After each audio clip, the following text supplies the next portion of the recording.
네, 안녕하십니까. 서울대학교 병원 핵의학과의 강건욱 교수입니다. 오늘은 치료용 방사선 의약품의 현황과 과제에 대해서 말씀드리겠습니다.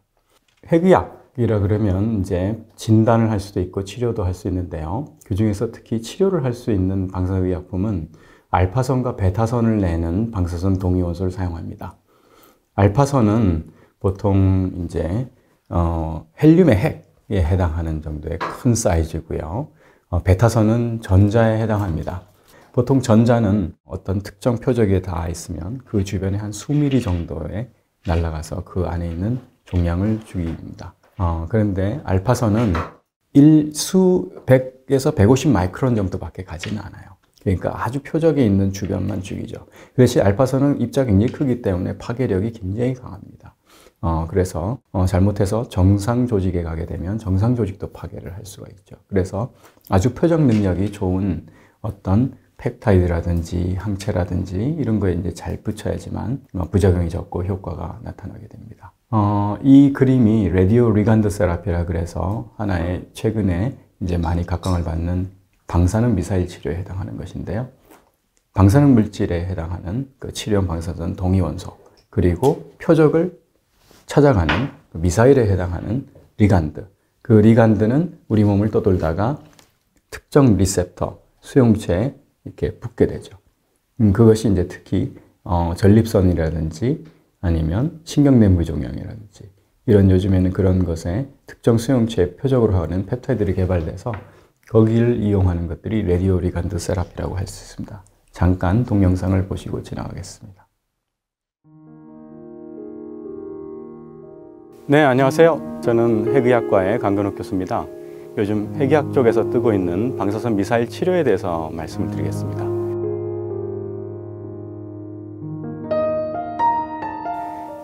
말 그대로 이제 미사일 같이 어떤 방사선 물질을 달고 암세포를 찾아가는 것입니다. 여러분들 이제 스티브 잡스를 알고 계시죠?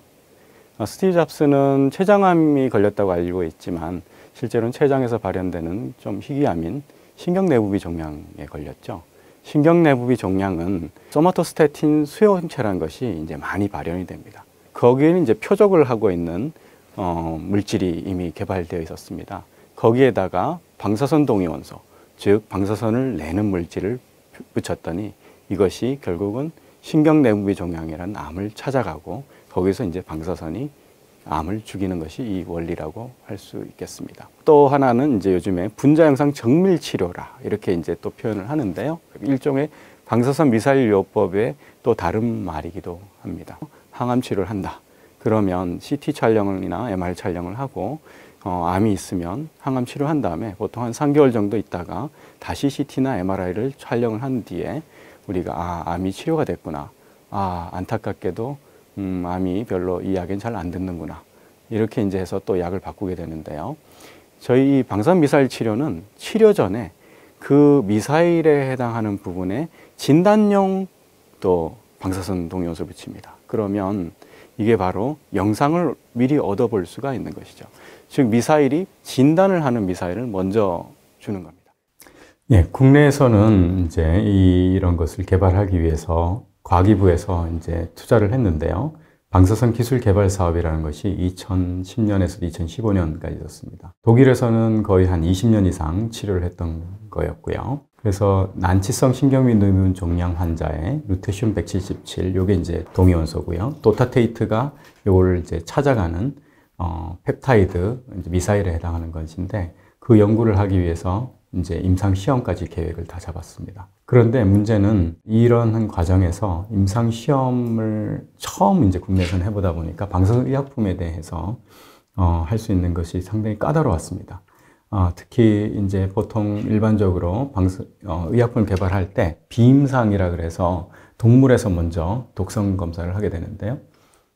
이 마우스 정도 수준에서 하는 것이 아니라 이것을 이제 비글독에서도 이제 이 비임상을 했어야 되는데, 국내에서는 이 방사선 물질을 가지고 비임상을 할 수 있는 기관이 없었습니다. 그러다 보니까 이거를 해외에 맡겨야 되고, 해외에 맡기면 그것만 수십억이 됩니다. 그래서 이 과제 자체가 사실은 이제 중단되는 그런 상황이었습니다. 그래서 환자분들은 그 사이에 독일 이런 다른 나라에 가서 이제 치료를 하고 있었고요. 저한테 이제 그 2017년부터 이제 찾아오시는 분들이 있었는데 그 이유가 제가 외국에 이제 환자분들이 갈 때 제가 모든 의료 관련된 정보들을 다 영어로 번역을 해서 이렇게 제공을 해드리고 또 해당하는 병원의 담당 해기학과 교수나 의사 선생님들하고 또 이메일을 주고받으면서 이렇게 해드렸죠. 그러다 보니까 특히 가까운 말레이시아에 한 150분 정도가 가게 됐습니다. 그래서 지금 당시에 이제 이 환우의 대표님이 본인이 이제 치료를 받는 장면을 찍어 갖고 와서 언론에 규제가 막혀서 결국 잡사암 고치러 해외에 가야 된다 이런 것들을 했고 이런 것들이 이제 많은 이제 사회적 여파를 보여주었습니다. 그 이후에 이제 독일만 치료하는 것이 아니라 말레이시아만 치료하는 것이 아니라 이 약이 노바티스가 이제 승인을 받아서 루타테라라는 명칭으로 미국과 유럽에 이제 팔리게 되었는데요. 국내에는 아직까지 이제 허가를 받지 못했습니다. 그래서 이것을 빨리 이제 도입을 할 수 있도록 노바티스와 협의를 하고 또 식약처에서 좀 이걸 신속하게 또 허가를 받을 수 있도록 이제 허가를 촉구하는 이런 기자회견을 통해서 다행히 우리나라에서 2020년에 신속 심사로 이 고가 방사의약품 루타테라주가 허가를 받게 됩니다. 그러면서 이제 우리나라에서도 본격적으로 이 치료가 이제 시작이 되었고요. 지금은 이 치료 자체는 이제 3차 또는 4차 이상에서 이제 급여를 해주는데요.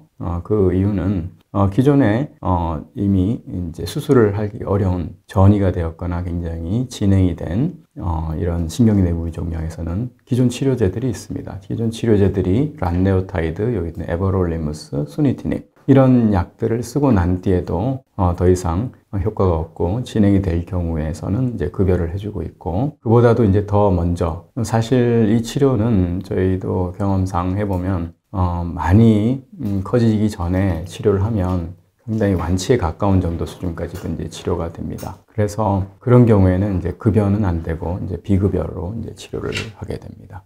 이 사례가 제 환자 중에서 이제 거의 이제 아직까지는 완치에 가깝게 재발 증거가 없는 분인데요. 67세 여자 환자분이시고 원발은 췌장에서 발생이 되었고 그레이드 1, 2, 3이 있는데 그레이드 1, 2까지를 우리가 well differentiated 된 분화가 굉장히 좋은 신경내부 위종양이고 이런 경우에는 표적인 소마토스태틴 수용체가 많이 보이고 있고요. 저희가 또 환자를 선별하기 위해서 사전에 갈륨 도타톡이라는 PET-CT를 찍어봅니다. 찍어봤을 때 이분은 췌장에서도 원발에서도 잘 섭취가 되었고 간에도 한 4군데 정도의 이제 종양이 전이가 되어 있음을 확인할 수 있었고요.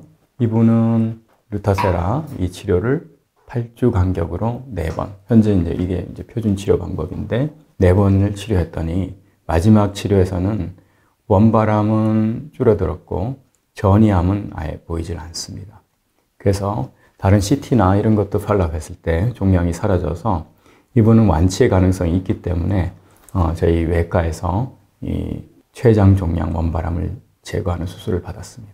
그리고 나서 지금 한 1년여 정도 추적 검사를 하는데 아직까지도 원발암은 수술로 제거됐고 간에 있는 여러 군데 다발성 전이는 저희 루타테라 치료에서 사라져서 아직까지는 재발 증거가 없이 계십니다. 핵약 치료가 최근에는 또 전립선암을 표적으로 하는 또 펩타이드가 개발이 되었습니다.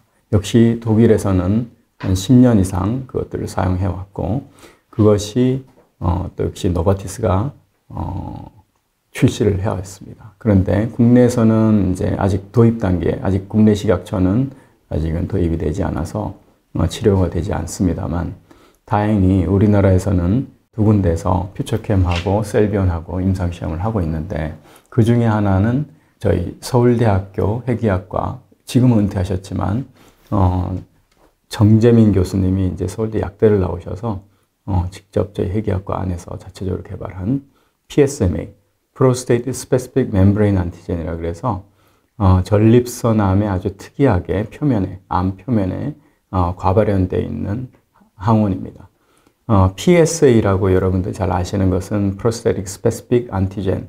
요거는 어떤 분비되는 것이라서 혈액을 떠돌고 다니고 있고, 그럴 경우에 우리가 이제 조기 진단용이라든지 어떤 튜머 마커로 종양 표지자로서 우리가 이제 혈액에서 검사하는 거고, 이거 같은 경우는 떠돌아다니기 때문에 방사선 물질을 표적해도 암 자체를 죽이지 못하지만, PSMA 멤브레인 막에 과발현되어 있는 것은 표적으로 하게 되면 이제 암을 죽일 수가 있는 것이죠. 그래서 이것은 이제 셀비온이라는 국내 벤처 업체한테 이것을 라이선싱 아웃을 했고요. 기술 이전을 해서 지금은 임상시험 이상을 저희 병원을 포함해서 여러 병원에서 같이 하고 있습니다. 이게 이제 한 분의 이제 사례가 되겠는데요. 호르몬 불응성 전이 전립선암이고, 루테슘 177은 기존에 그 도타테이트를 붙이게 되면 신경내분비 종양을 치료하는 것이고, 여기 PSMA를 붙이면 전립선암을 표적으로 죽이게 되는 것입니다. 그래서 1, 2상을 같이 진행을 하게 되었는데, 첫 번째 영상, 이 영상 자체도 루테슘 대신 갈륨 68 PSMA라는 것을 진단용 동위원소를 붙여서 펫을 얻어본 것이고, 그때 이렇게 보면 보이지 않아야 될 이런 뼈, 특히 골수 부분이 다발성으로 이제 뼈전이가 있음을 알 수가 있고, 동시에 이 해당하는 PSMA 펩타이드가 잘 찾아가는 걸 알 수가 있었습니다. 그때 검사에서 PSA 수치는 823.8이었고요. 요거는 6주 간격으로 이제 4번 치료를 하게 되는데, 4번을 치료하고 나서 촬영한 갈륨 PSMA 펫에 의하면 여기에 보셨던 이 골수에 전이된 부분이 다 사라졌음을 알 수가 있고, PSA도 0.53까지 떨어져 있습니다. 우리나라에서는 이렇게 치료용 방사의약품이 임상시험이 최근에 굉장히 활발하게 되어 있고요. 그 중에 이제 첫 번째 보이는 카이바이오텍이라는 회사는 그 노바티스의 루타세라의 제너리폼. 다행히 노바티스의 루타세라는 특허는 없거든요. 그래서 같은 물질을 가지고 임상 1상을 끝냈고, 임상 2상을 이제 계획을 하고 있습니다만 아직까지 이 회사의 경제적 여건상 진행을 못하고 있습니다. 그리고 PSMA를 표적으로 하는, 즉 노바티스는 역시 미국과 유럽에서 플루비토라는 이름으로 이제 승인을 받은 물질이고, 국내에서는 아직 승인을 받지 않고 이제 지금 한창 식약처에 승인을 받으려고 준비하는 중인데, 거의 유사한 물질 두 가지가 임상 2상을 지금 진행하고 있습니다. 또 노바티스는 또 그 루타세라가 아까 같이 마지막 다른 치료를 하고 다 끝난 다음에 치료를 하다 보니까 상대적 효과가 떨어지는데, 그보다도 조금 더 조기에 치료를 하는 것을 임상 3상을 진행하였고요. 이것은 이제 글로벌 임상인데 우리나라도 같이 참여를 했습니다. 그래서 지금은 환자 인롤은 다 끝났고, 이제 곧 이제 결과를 발표하게 되면 조금 더 먼저, 그러니까 환자가 굉장히 진행이 덜 됐을 때 치료를 할 수 있는 기회가 오게 될 것 같습니다. 또 노바티스가 외국의 플루빅토라는 이름으로 지금 임상 사용 허가를 받은 것은 PSMA이고요.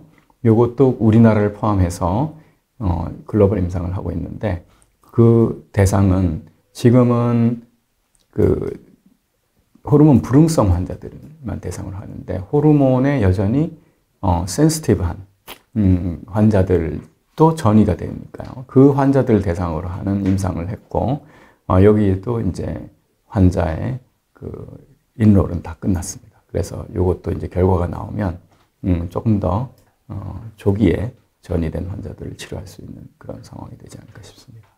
그리고 아까 그동안 여기까지 루테슘 177은 베타선 치료입니다.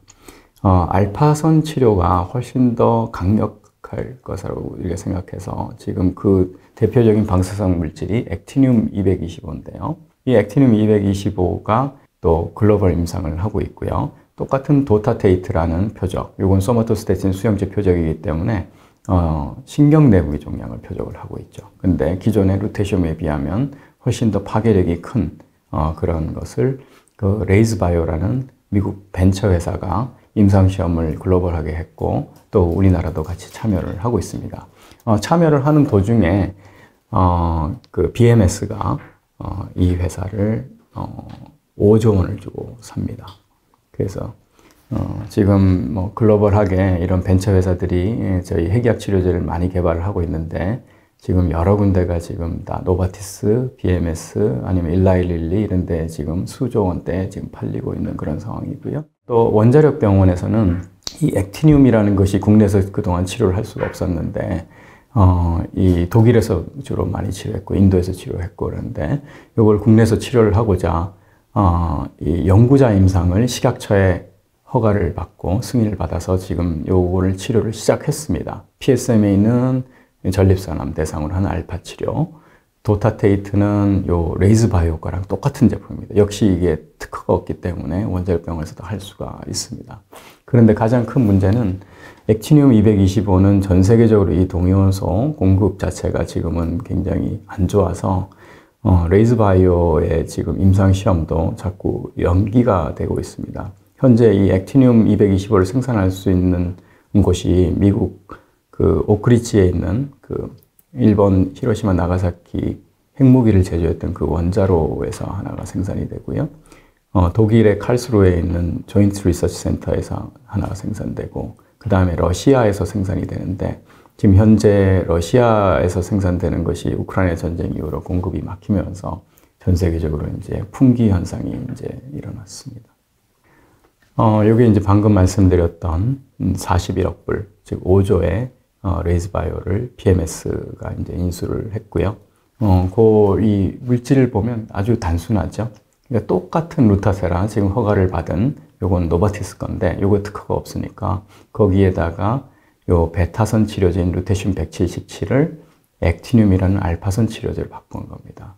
그 알파선 치료제는 베타 방사선에 비해서 한 400배 가량 강력한 이제 방사선을 방출하기 때문에 DNA 이중가당 더블 스트랜드 브레이크를 일으키기 때문에 훨씬 더 이제 강력한 치료제로 이제 저희가 주목을 지금 받고 있습니다. 이 핵의학 그 새로운 치료제를 개발하는 것은 요즘에 이제 굉장히 각국마다 이제 서로 이제 벤처들이 하려고 하는데 사실은 벤처 기업에서 손쉽게 할 수 있지는 않습니다. 그 이유가 그 인프라가 상당히 이제 중요한 인프라가 필요하죠. 특히 이제 이 진단 치료용 방사선 동위원소를 생산을 해야 됩니다. 왜냐하면 방사선 동위원소라는 것이 반감기가 있죠.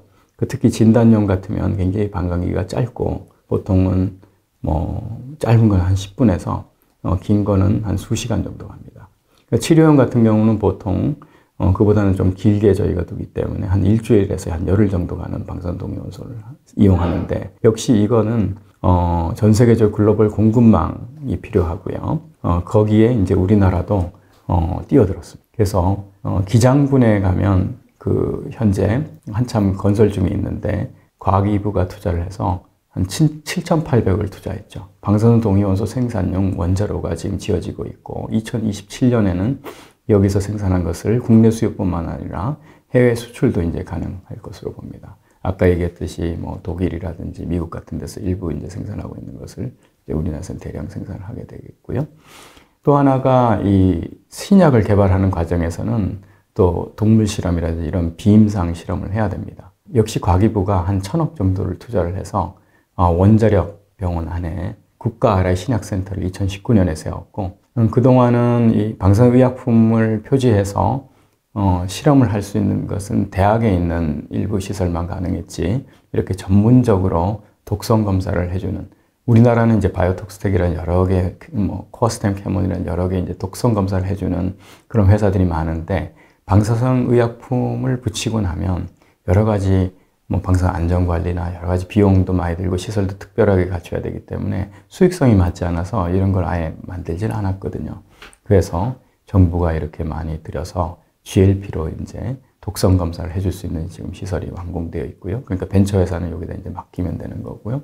또 하나는 또 환자한테 임상 시험을 하려면 GMP, Good Manufacturing Practice라 그래서 모든 전 세계 이제 제약 회사들이 인체에 투여하려고 그러면 하는 그 기준이 있습니다. 그 기준에 맞춰서 생산하는 시설도 국가 신약센터에서 만들었습니다.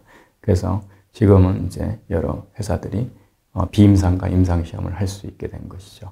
그래서 전에 원자력 연구원이 이제 최선주 박사님이 하다가 그때 당시에는 실패를 했는데 이제는 이제 국내에서도 이런 비임상 임상을 할 수 있게 되었습니다. 또한 이 방사선 동위원소를 생산하는 것은 연구용 원자료뿐만 아니라 캐나다에서는 실제 그 전력을 생산하는 원자료에서도 시작을 했습니다. 특히 그렇게 하면 굉장히 대량으로 생산을 할 수 있어서 우리나라도 한국수력 원자력이 그 기술을 도입을 해서 지금 곧 월성에 있는 월성 원자로에서 이것을 생산하고자 해서 저희 대한핵의학회하고 암치료용 방사선 동위원소 생산을 추진하는 그런 MOU를 최근에 작년 말에 이제 맺어서 지금 한참 추진 중에 있습니다. 그리고 이 방사선 의약품이라는 게 아무래도 이제 각국마다 생소하고 또 제도적인 것이 안 갖춰져 있는 경우도 많습니다. 그래서 GR 코리아, 이 GR이라는 것은 GR USA도 있고 GR UK도 있고 여러 나라에서 이런 사회적 이슈에 대해서 조사를 하고 보고를 하는데 국내에서는 대한민국 방사선 리간드 치료 확대를 위한 보건의료 체계 준비라는 것을 한 1년간 저희 전문가들 또는 환우회하고 같이 작업을 했고 이런 곳에서 지금 현재 우리나라 이제 식약처라든지 보건복지부의 여러 제도들이 갖춰져야 된다라는 것을 이제 보고서를 제출한 바가 있습니다. 현재 이제 남아있는 과제 중에 하나가 이 루타세라가 이제 국내에 도입을 돼서 신속 허가를 받았지만 현재 임상시험에서 4번까지 치료를 했고 그 이후에 이제 환자들은 여전히 치료에 효과가 있음에도 불구하고 또 부작용 거의 없음에도 불구하고 현재는 4회 치료까지만 인정이 되고 있습니다. 그 치료 횟수를 더 늘리려고 저희 서울대병원을 비롯한 몇 개 병원에서 우리나라는 허가 초과라 그래서 그 임상시험 관련한 승인을 받은 식약처에서 4회 치료라고 한 거 외에 할 때 보건복지부에 이것을 승인을 받을 수 있었는데 그래서 현재로서는 2회 더 추가를 승인을 받았습니다. 그런데 이분들이 벌써 6회 치료를 다 끝내시고 다시 또 이제 효과가 있고 상당히 좋았음에도 불구하고 치료를 중단하다 보니까 다시 지금 또 재발을 하시는 경우가 있습니다. 그런 경우에는 현재는 국내에서는 이런 경우에 비급여 진료도 우리나라는 통제를 받고 있기 때문에 허가 초과 범위를 넘어가기 때문에 국내 루타세라가 있음에도 불구하고 지금 다시 해외를 나가고 있습니다. 특히 전에 갔던 말레이시아로 제가 한 3분 정도를 최근에도 이제 보내드렸는데 이런 것이 아무래도 문제가 있다, 불합리하다라고 또 신경내부미종양 환우회에서 또 특히 환우회 회장님이 1인 시위를 계속했고 그렇게 해서 이제 국민동의 청원까지도 올렸고 거기서 이제 5만 명 이상 동의를 얻어서 사회적 이슈로 받아들이게 되었습니다. 그래서 이제 청년의사에 관계된 코리아 헬스로그의 김경원 기자님이 최근에 2월 20일 날 이 관련한 걸 뉴스로 이제 보냈고요. 그게 이제 보건복지부가 이제 관심을 가지고 이런 횟수 제한을 이제 풀어주려고 하는데 물론 이제 보건복지부가 그냥 할 수 있는 건 아니고 저희 각 병원이 거기에 관련된 근거 자료를 올려서 지부의 위원회를 통해서 이제 승인을 받아야 됩니다. 그래서 지금은 이제 그것을 진행 중에 있어서 잘 진행이 되어서 이제 더 이상 환자분들이 외국에 가서 치료를 받지 않고 국내에서도 계속 치료를 받을 수 있으면 좋겠습니다. 핵의학 치료에 대해서 좀 한 가지 오해가 있는 경우가 많더라고요. 그러니까 방사선을 쓰니까 이거 굉장히 위험한 거 아니냐. 특히 뭐 나중에 뭐 백혈병이나 이런 병이 생기는 거 아니냐. 이런 이제 얘기를 많이 하시는데요. 사실 핵의학 치료를 받아본 저희 환자들은 다른 치료에 비해서 가장 부작용이 적었다 이렇게 얘기를 하세요. 그러니까 저희 치료를 받고 나면 왜냐하면 저희 치료는 굉장히 표적으로 굉장히 잘 찾아가기 때문에 다른 곳에 별로 많이 가지는 거의 않습니다. 그리고 원래 이 치료 자체가 약이 이제 신장으로 배설되기 때문에 신장에 부담을 줄 수 있다라는 그런 논리들도 많고 그런 얘기들이 많았는데 지금까지 독일에서 20년간 했던 데이터를 보고 나면 신장 기능에 거의 영향이 없음을 최근에도 계속 보고를 하고 있고 백혈병이 생기는 경우도 굉장히 드물게 생깁니다. 그런 것은 일반 항암제에서도 사실은 생길 수가 있는데 지금 당장에 암 환자가 치료를 받아야 되는데 나중에 뭐 한 10년 뒤에 생길 수 있을까 말까 하는 뭐 1%, 2% 정도 되는 백혈병을 걱정해서 치료를 안 받는 건 말이 안 되죠. 그래서 아무쪼록 이런 치료 기회를 많은 환자분들이 국내에서 얻을 수 있도록 진행이 되었으면 좋겠습니다. 이것으로 제 강의를 마치겠습니다. 감사합니다.